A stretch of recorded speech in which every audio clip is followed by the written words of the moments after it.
बाजार में एक रोड पर मागमा देवी रोज की तरह अपनी छोटी सी टोकरी लेकर मीठे पके हुए अमरूद बेच रही थी। उनकी दो बेटियां थीं, दोनों ही हीरे की तरह पली बड़ी थीं। बड़ी बेटी नंदनी सिंह देश की सरहद पर फौज में अफसर थी। छोटी सावित्री सिंह इसी शहर की डिस्ट्रिक्ट मजिस्ट्रेट यानी डीएम थी। मागमा देवी को अपनी बेटियों पर बहुत नाज था। जब भी कोई पूछता, अम्मा आपकी बेटियां क्या करती हैं, तो उनका सीना गर्व से चौड़ा हो जाता। वह कहती, एक देश की रक्षा करती है और दूसरी जिले की। लेकिन मागमा देवी आज भी कभी कभी बाजार में अमरूद बेचने बैठ जाती, पर अपनी बेटियों को कभी नहीं बताती। सब कुछ ठीक चल रहा था, तभी एक इंस्पेक्टर जिसका नाम अरुण चौधरी था अपनी बुलेट मोटरसाइकिल पर वहां आया। उसने बाइक सड़क किनारे रोकी और सीधा मागमा देवी की टोकरी के पास आकर खड़ा हो गया। अरुण ने टोकरी में से एक अमरूद उठाया और बिना कुछ कहे मुंह में डाल दिया। मागमा देवी थोड़ी सकुचाई और बोली, साहब अमरूद मीठे हैं, आप चाहें तो तोल दूं? अरुण चौधरी ने अकड़ते हुए जवाब दिया, हाँ दे 1 किलो। मागमा देवी ने कांपते हाथों से अमरूद तोलकर पॉलिथीन में दे दिए। अरुण ने पैकेट लिया, फिर से एक अमरूद निकाला और सामने ही काट कर खाने लगा। कुछ देर तक चबाने के बाद उसने मुंह बनाते हुए कहा, ये क्या बेचा है तूने, एकदम बेस्वाद। अमरूद मीठा तो बिल्कुल भी नहीं है। मागमा देवी घबराकर बोली, नहीं साहब, बहुत मीठे हैं, आप चाहें तो दूसरा चक्कर देख लीजिए। लेकिन अरुण चौधरी हंसते हुए बोला, चुप, तेरे अमरूद का एक दाना भी मीठा नहीं, तूने मुझे बेवकूफ बनाया है। और सुन, मैं 1 रुपया भी नहीं दूंगा, समझी? मागमा देवी ने हिम्मत करके हाथ जोड़ते हुए कहा, साहब मेहनत से लाए हैं, कुछ तो पैसे दे दीजिए बस। यही सुनते ही अरुण चौधरी का पारा चढ़ गया। उसने गुस्से में झुककर पूरी टोकरी उठाई और सड़क की दूसरी तरफ जोर से फेंक दी। टोकरी पलट गई और सारे अमरूद सड़क, गाड़ियों और नाली में बिखर गए। मागमा देवी हक्की बक्की रह गई। उनकी आंखों में आंसू भराए होंठ कांपने लगे। उनकी मेहनत और इज्जत दोनों ही सड़क पर कुचली जा रही थी। आसपास भीड़ जमा हो गई थी। लोग तमाशा देख रहे थे, कानाफूसी कर रहे थे, लेकिन किसी की हिम्मत नहीं हुई कि उस वर्दी वाले से कुछ कहे। फिर अरुण चौधरी ने अपनी मूंछों पर ताप दिया, बाइक स्टार्ट की और वहां से ऐसे चला गया जैसे कुछ हुआ ही ना हो। भीड़ में से किसी ने मागमा देवी की मदद नहीं की, लेकिन पास के ही एक घर की छत पर खड़ा एक नौजवान लड़का रोहित यह सब कुछ अपने मोबाइल फोन में रिकॉर्ड कर रहा था। उसका खून खौल रहा था। वह मागमा अम्मा को बचपन से जानता था और उनका बहुत सम्मान करता था। उसने वीडियो रिकॉर्ड करना बंद किया और सोचने लगा कि इस वीडियो का क्या किया जाए। उसे पता था कि मागमा अम्मा की एक बेटी फौज में है। उसने कहीं से उनका नंबर जुगाड़ किया था। उसने तुरंत वह वीडियो नंदनी सिंह के व्हाट्सएप पर भेज दिया और नीचे एक छोटा सा मैसेज लिखा, नंदनी दीदी, देखिए आज बाजार में आपकी माँ के साथ क्या हुआ। हजारों किलोमीटर दूर बर्फीली पहाड़ियों के बीच बॉर्डर की एक चौकी पर नंदनी सिंह अपनी राइफल साफ कर रही थी। तभी उसके फोन पर व्हाट्सएप का मैसेज टोन बजा। उसने फोन उठाकर देखा, एक अनजान नंबर से वीडियो आया था।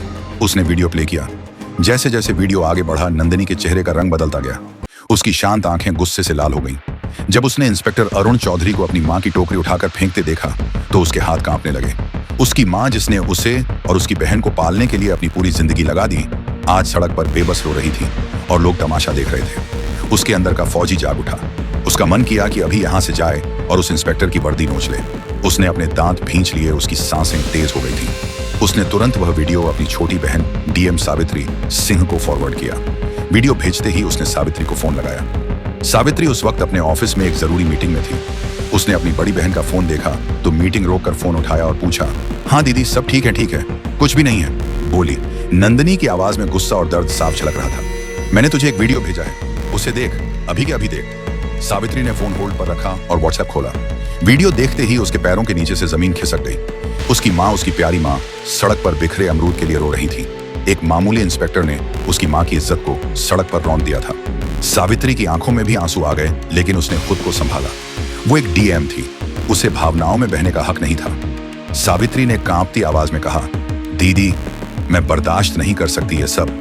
ये सुनते ही नंदनी फोन पर गुस्से में बोली, मैं आ रही हूँ, छुट्टी लेकर मैं उसको नहीं छोड़ूंगी। सावित्री नरम आवाज में बोली, नहीं दीदी, आपकी जरूरत देश की सरहद पर है।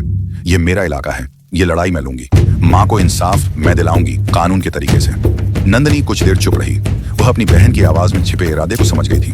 बोली, ठीक है, लेकिन उसे ऐसी सजा मिलनी चाहिए कि उसकी रूह कांप जाए। सावित्री ने कहा, आप चिंता मत करो दीदी, अब ये मेरा काम है, और फोन काट दिया। उसने मीटिंग में मौजूद सभी अफसरों से कहा, यह मीटिंग यहीं खत्म होती है, आप सब जा सकते हैं। सावित्री अपनी सरकारी गाड़ी में नहीं बल्कि एक प्राइवेट गाड़ी में बैठकर अपने पुराने घर की तरफ निकली। रास्ते में उसने अपने डीएम वाले कपड़े बदलकर एक साधारण सा लाल रंग का सलवार सूट पहन लिया। वह अपनी माँ के पास एक बेटी बनकर जाना चाहती थी, डीएम बनकर नहीं। जब वह घर पहुंची तो मागमा देवी एक कोने में चुपचाप बैठी थी। उनकी आंखें सूजी हुई थी। अपनी बेटी को अचानक देखकर वह घबरा गई। सावित्री, तू यहाँ सब ठीक तो है? सावित्री कुछ नहीं बोली। वह बस अपनी माँ के पास गई और उन्हें कसकर गले लगा लिया। माँ की गोद में सिर रखकर वह अपने आंसू नहीं रोक पाई। माँ, आपने मुझे बताया क्यों नहीं? मागमा देवी ने सिसकते हुए कहा। क्या बताती बेटी, मैं नहीं चाहती थी कि तुम लोगों को कोई परेशानी हो, और वह पुलिस वाला है। छोड़ उसकी बात। आज तू इतने दिनों बाद आई है, आज मैं बहुत खुश हूँ। सावित्री ने अपनी माँ के आंसू पोंछे और उनका हाथ अपने हाथ में ले लिया और बोला, अब आप गरीब और अकेली नहीं है माँ। आपकी बेटी इस जिले की मालिक है। मैं वादा करती हूँ, जिसने भी आपके साथ ऐसे दुर्व्यवहार किया है उसे उसकी कीमत चुकानी पड़ेगी। आपकी खोई हुई इज्जत में वापस लाऊंगी। मंदमा देवी ने अपनी बेटी की आंखों में एक अलग ही आत्मविश्वास देखा। वह बस चुपचाप उसे देखती रही। उस रात सावित्री ने एक पूरा प्लान बनाया। वह जानती थी कि अगर वह डीएम बनकर थाने जाएगी तो सारे पुलिस वाले उसके पैरों में गिर जाएंगे और असली गुनहगार कभी सामने नहीं आएगा। उसे उन्हें रंगे हाथों पकड़ना था। अगली सुबह उसने पीला सलवार सूट पहना और अपने सबसे भरोसेमंद अफसर एसडीएम विकास को फोन किया। विकास, मैं तुम्हें एक काम दे रही हूँ और यह बात हम दोनों के बीच ही रहनी चाहिए। उसने कहा, जी मैडम, हुक्म कीजिए। बोली, मैं अभी सिविल ड्रेस में शहर के कोतवाली थाने में एक पर लिखवाने जा रही हूँ, अपनी पहचान छिपाकर। मैं चाहती हूँ कि तुम ठीक 2 घंटे बाद जिले के एसपी, डीएसपी और बाकी बड़े पुलिस अफसरों की टीम के साथ थाने पहुंचो। जब तक मैं इशारा ना करूं कोई कुछ नहीं बोलेगा। विकास ने कहा, ठीक है मैडम, जैसा आप कहें। सावित्री ने फोन रख दिया। दोस्तों, अब खेल शुरू होने वाला था। सावित्री ने एक साधारण सा पीले रंग का सलवार सूट पहना, चेहरे पर दुपट्टा डाला और एक आम नागरिक की तरह ऑटो पकड़कर कोतवाली थाने पहुंची। थाने का माहौल वैसा ही था जैसा उसने सोचा था। एक हवलदार ऊँघ रहा था और इंस्पेक्टर अरुण चौधरी और एसएचओ संदीप राणा चाय पीते हुए हंसी मजाक कर रहे थे। सावित्री डरते डरते उनकी टेबल के पास गई। जी, मुझे एक शिकायत दर्ज करवानी है। एसएचओ संदीप राणा ने उसे ऊपर से नीचे तक देखा। क्या हुआ, किसने परेशान किया जी? कल बाजार में इंस्पेक्टर साहब ने। जैसे ही उसने इंस्पेक्टर का नाम लिया, अरुण चौधरी चौकन्ना हो गया। उसने सावित्री को घूर कर देखा। क्या इंस्पेक्टर साहब ने? नाम क्या है तेरा और किस इंस्पेक्टर की बात कर रही है? जी, आप ही थे। आपने कल बाजार में एक बुजुर्ग महिला के अमरूद की टोकरी सड़क पर फेंकी थी। मैं उनकी बेटी हूँ। सावित्री ने अपनी आवाज में थोड़ी घबराहट लाने की कोशिश की। ये सुनते ही अरुण और संदीप जोर जोर से हंसने लगे। ओहो, तो तू उस बुढ़िया की बेटी है? अरुण ने मजाक उड़ाते हुए कहा। तो क्या हुआ, सड़क पर गंदगी फैलाएगी तो लाठी पड़ेगी ना। चल भाग, यहां से कोई एफआईआर नहीं लिखी जाएगी। सावित्री ने थोड़ा साहस दिखाते हुए कहा, लेकिन ये गैर कानूनी है। आपने वर्दी का गलत इस्तेमाल किया है। एसएचओ संदीप गरजातू, हमें कानून सिखाएगी, ज्यादा जुबान चलाई तो तुझे ही अंदर कर दूंगा। सरकारी काम में बाधा डालने के जुर्म में निकल। यहां से सावित्री वहीं खड़ी रही और बोली, मैं पर लिखवाए बिना नहीं जाऊंगी। बहस बढ़ रही थी कि तभी एक हवादार भागता हुआ अंदर आया। उसकी सांसें फूली हुई थीं। सर, गंगा प्रसाद यादव जी थाने में आ रहे हैं। गंगा प्रसाद यादव का नाम सुनते ही अरुण और संदीप दोनों के चेहरे का रंग बदल गया। गंगा प्रसाद शहर का एक बहुत बड़ा और दबंग नेता था, जिसके इशारे पर पुलिस वाले नाचते थे। दोनों इंस्पेक्टर अपनी कुर्सी से ऐसे उछले जैसे करंट लग गया हो। अरे जल्दी करो, गेट खोलो। संदीप ने हवलदार को डांटा और दोनों भागकर गेट की तरफ गए जैसे कोई बहुत बड़ा साहब आ रहा हो। एक सफेद सफारी गाड़ी थाने के अंदर आकर रुकी। उसमें से सफेद कुर्ता पायजामा पहने गंगा प्रसाद यादव उतरा। अंदर आते ही उसने अपने मजाकिया अंदाज में कहा, क्या हाल है चौधरी? काम धाम अच्छा चल रहा है ना? कोई मुर्गा उर्गा फंसाया कि नहीं? आज अरुण और संदीप हाथ जोड़कर मुस्कुराने लगे। अरे साहब, आपकी कृपा है, आइए बैठिए। लेकिन तभी गंगा प्रसाद की नजर कोने में खड़ी सावित्री स्त्री पर पड़ी। सावित्री को देखते ही उसके चेहरे की हंसी गायब हो गई। उसके माथे पर पसीना आ गया और उसके होश उड़ गए। वह जिस लड़की को एक आम लड़की समझ रहा था, उसे पहचानते ही उसकी सिट्टी पिट्टी गुम हो गई। वह तेजी से आगे बढ़ा और सावित्री के सामने जाकर हाथ जोड़कर खड़ा हो गया। उसका सिर झुका हुआ था। नमस्ते मैडम, आप यहाँ इस वक्त मुझे फोन कर लिया होता, मैं हाजिर हो जाता। उसकी आवाज में हकलाहट साफ थी। इंस्पेक्टर अरुण और एसएचओ संदीप हैरान रह गए। उनकी आंखें फटी की फटी रह गई।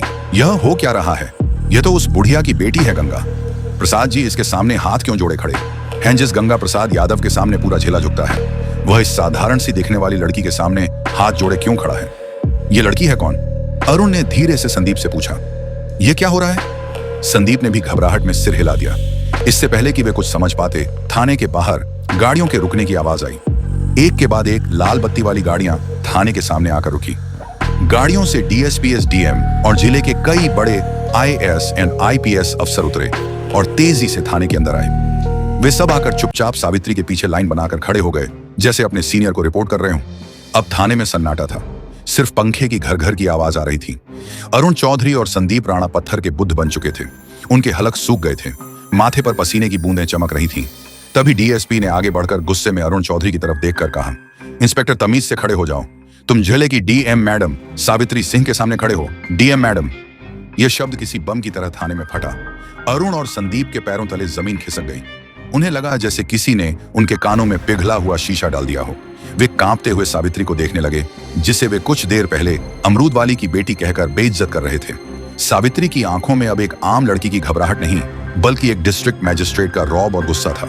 उसने अपनी ठंडी और कड़क आवाज में कहा, inspector Arun Chaudhary and SHO Sandeep Rana दोनों की आत्मा तक कांप गई। You are suspended with immediate effect. Savitri ने आदेश दिया, एसडीएम साहब, इन दोनों के खिलाफ वर्दी की ढांस दिखाने, एक आम नागरिक को अपमानित करने और अपनी ड्यूटी ना करने के जुर्म में फर्ज दर्ज कीजिए। साथ ही इनके खिलाफ एक विभागीय जांच भी बिठाई जाए। एसपी साहब ने तुरंत अपने मातहतों को इशारा किया और दोनों इंस्पेक्टरों की बेल्ट और टोपी उतरवा दी गई। कल तक जो शेर बने घूम रहे थे, आज बीगी बिल्ली की तरह सिर झुकाए खड़े थे। तभी नेता गंगा प्रसाद यादव ने हिम्मत करके कहा, मैडम नादान है, गलती हो जाती है, माफ कर दीजिए, मैं समझा दूंगा इनको। सावित्री ने घूमकर गंगा प्रसाद को ऐसी नजरों से देखा कि वो कांप गया। नेताजी, यह नादान नहीं, सरकारी वर्दी में छुपे गुंडे हैं, और जहां तक समझाने की बात है तो अब इन्हें कानून समझाएगा, और बेहतर होगा कि आप इस मामले से दूर रहें, वरना जांच की आंच आप तक भी पहुंच सकती है। गंगा प्रसाद यादव का चेहरा सफेद पड़ गया। वह समझ गया कि इस नई डीएम से टकराना आसान नहीं है।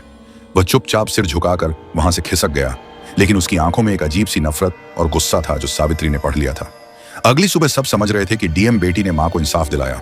सब कुछ ठीक लग रहा था, लेकिन सावित्री एक दिन रात को जब खाना खा रही थी, तभी उसके पर्सनल फोन पर एक अननोन नंबर से कॉल आया। उसने फोन उठाया। हेलो। दूसरी तरफ से कोई कुछ नहीं बोला, बस एक भारी सांस लेने की आवाज आई। फिर एक बदली हुई मशीनी आवाज में कोई बोला, डीएम साहिबा शहर में नहीं हो, ज्यादा उड़ने की कोशिश मत करो। इंस्पेक्टर तो बस मोहरे थे, खेल तो अब शुरू होगा। सावित्री ने कड़क आवाज में पूछा, कौन बोल रहा है? वही जिसकी दुम पर तुमने पैर रख दिया है, कहकर उस आदमी ने फोन काट दिया। सावित्री के माथे पर चिंता की लकीरें उभर आईं। वह समझ गई थी कि गंगा प्रसाद यादव इतनी आसानी से हार मानने वालों में से नहीं है। यह लड़ाई अभी खत्म नहीं हुई थी, बल्कि अब और भी ज्यादा खतरनाक होने वाली थी। उसे अब सिर्फ अपनी मां की इज्जत ही नहीं, बल्कि उनकी जान की भी फिक्र होने लगी थी। उसने तुरंत एसपी को फोन किया और अपनी मां के घर के आसपास सादी वर्दी में 2 पुलिस वालों को तैनात करने को कहा। वह अपनी मां को डराना नहीं चाहती थी, लेकिन कोई भी खतरा मोल लेना भी नहीं चाहती थी। अगले कुछ दिन शांति से गुजरे। सावित्री को लगा शायद उसकी चेतावनी काम कर गई और गंगा प्रसाद यादव पीछे हट गया है, लेकिन वह तूफान से पहले की शांति थी। एक सुबह जब मागमा देवी बाजार में अपने अमरूद की टोकरी लगाकर बैठी ही थी कि अचानक पुलिस की 3 गाड़ियां वहां आकर रुकी। उनमें से एक नया इंस्पेक्टर उतरा, जिसे सावित्री नहीं जानती थी। उसने मागमा देवी की टोकरी की तरफ इशारा करते हुए कहा, हमें सूचना मिली है कि इन अमरूदों की आड़ में नशीले पदार्थों की तस्करी हो रही है, तलाशी लो। इससे पहले कि कोई कुछ समझ पाता, एक सिपाही ने अमरूदों के नीचे से भूरे रंग के नशीले पदार्थ निकाले और चिल्लाया, असर मिल गया। नशीला पदार्थ बाजार में हड़कंप मच गया। लोग कानाफूसी करने लगे।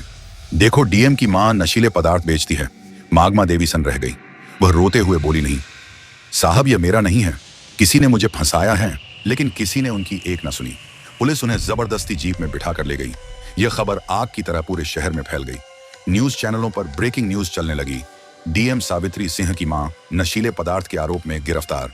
यह गंगा प्रसाद यादव का मास्टर स्ट्रोक था। उसने सावित्री पर सीधा हमला नहीं किया, बल्कि उसकी सबसे बड़ी ताकत और सबसे बड़ी कमजोरी उसकी मां पर वार किया था। अब सावित्री एक अजीब दुविधा में फंस गई थी। अगर वह अपनी शक्ति का इस्तेमाल करके मां को छुड़ाती तो उस पर पद का दुरुपयोग करने का आरोप लगता, और अगर वह चुप रहती तो उसकी बेगुनाह मां जेल में सड़ती। सावित्री के ऑफिस में फोन की घंटियां बजने लगी। मीडिया मंत्री, सीनियर अधिकारी, हर कोई जवाब मांग रहा था। तभी उसकी बहन आर्मी ऑफिसर अवनिका का फोन आया। उसकी आवाज में गुस्सा और बेचैनी थी। बहन, ये क्या हो रहा है? मैं आ रही हूँ। मैं उस गंगा प्रसाद को नहीं छोड़ूंगी। सावित्री ने गहरी सांस ली और अपनी आवाज को स्थिर करते हुए कहा, नहीं दीदी, तुम्हें आने की जरूरत नहीं है। अगर हम भी उनकी तरह गैर कानूनी काम करेंगे तो उनमें और हम में फर्क क्या रह जाएगा? ये लड़ाई अब कानून के दायरे में ही लड़ी जाएगी और जीतेगी भी। सावित्री ने तुरंत एक प्रेस कॉन्फ्रेंस बुलाई। पूरा मीडिया हॉल खचाखच भरा था। कैमरों की फ्लैश लाइट उसकी आंखों में चुभ रही थी। उसने माइक संभाला और कहा, मैं जानती हूं आप सबके मन में क्या सवाल है। मेरी मां पर गंभीर आरोप लगे हैं। कानून सबके लिए बराबर है, चाहे वह एक आम नागरिक हो या डीएम की मां। इसलिए मैं इस केस की जांच से खुद को अलग करती हूँ, ताकि जांच पर कोई असर न पड़े। एसपी साहब एक स्पेशल टीम बनाकर इस मामले की निष्पक्ष जांच करेंगे। मुझे भारत के कानून पर पूरा भरोसा है। दूध का दूध और पानी का पानी होकर रहेगा। सावित्री का यह दांव देखकर गंगा प्रसाद यादव भी हैरान रह गया। उसे लगा था कि सावित्री बौखला कर कोई गलत कदम उठाएगी, लेकिन उसने तो बड़ी समझदारी से खुद को जांच से अलग कर दिया था। लेकिन सावित्री सिर्फ कानून के भरोसे नहीं बैठी थी। उसने रोहित को बुलाया, वही लड़का जिसने पहला वीडियो बनाया था। सावित्री ने कहा, रोहित, मुझे तुम्हारी मदद चाहिए। तुम बाजार में रहते हो, वहां की हर हरकत पर तुम्हारी नजर रहती है। पता लगाओ उस दिन माँ की टोकरी के पास कौन कौन आया था। कोई भी अजीब हरकत, कोई भी नया चेहरा, मुझे हर छोटी बड़ी जानकारी चाहिए। रोहित अपनी डीएम दीदी की मदद करने के लिए तुरंत तैयार हो गया। उसने बाजार के दूसरे दुकानदारों और अपने दोस्तों से पूछताछ शुरू कर दी। 2 दिन की कड़ी मेहनत के बाद उसे एक सुराग मिला। पास की एक दुकान के बाहर लगे सीसीटीवी कैमरे की फुटेज में एक आदमी मागमा देवी की टोकरी के पास कुछ रखते हुए दिखा था।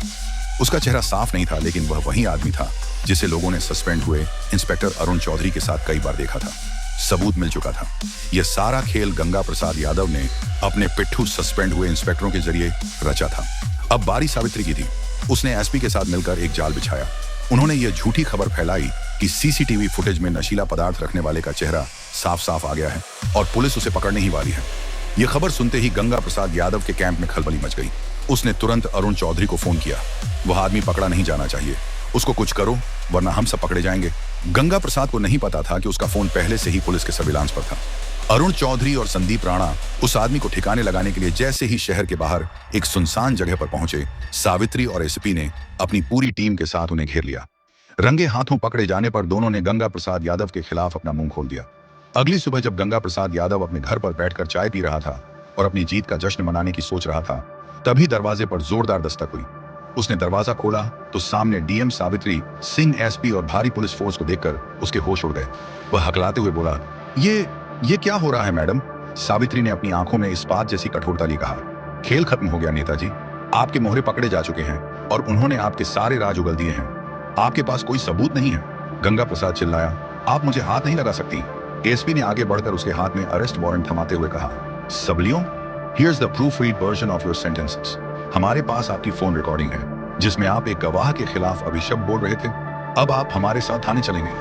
गंगा प्रसाद यादव का राजनीतिक साम्राज्य एक ही पल में ढह गया। उसे हथकड़ियां पहनाकर पुलिस जीप में ले जाया गया। उसी शाम मागमा देवी को बाइज्जत बरी कर दिया गया। जब वह जेल से बाहर आई तो सावित्री उन्हें लेने आई थी। माँ बेटी एक दूसरे के गले लगकर रो पड़ी और बोली, अब आपको अमरूद बेचने की जरूरत नहीं है। अगली सुबह मागमा देवी को अपनी गाड़ी में बैठाकर अपनी पोस्टिंग पर लेकर चली गई और दोनों साथ में हंसी खुशी रहने लगे। जब उसकी बड़ी बहन की आर्मी से छुट्टी मिलती तो वह भी आ जाती। तीनों साथ में हंसी खुशी रहते। तो दोस्तों, यह कहानी केवल मनोरंजन और शिक्षा के उद्देश्य से बनाई गई है। इसमें दिखाए गए सभी पात्र, घटनाएं और संवाद काल्पनिक हैं। किसी भी वास्तविक व्यक्ति, संस्था या घटना से इनका कोई संबंध नहीं है। कृपया इसे केवल कहानी के रूप में देखें और इसका आनंद लें। हम किसी की भावनाओं को ठेस पहुंचाना नहीं चाहते। अगर आपको यह कहानी पसंद आई हो तो इसे लाइक करें और ज्यादा से ज्यादा लोगों तक शेयर करें। कमेंट करके बताएं कि आपको सावित्री का कौन सा कदम सबसे अच्छा लगा और हमारे चैनल को सब्सक्राइब करना न भूलें, क्योंकि हम आपके लिए ऐसे ही प्रेरणादायक कहानियां लाते रहेंगे।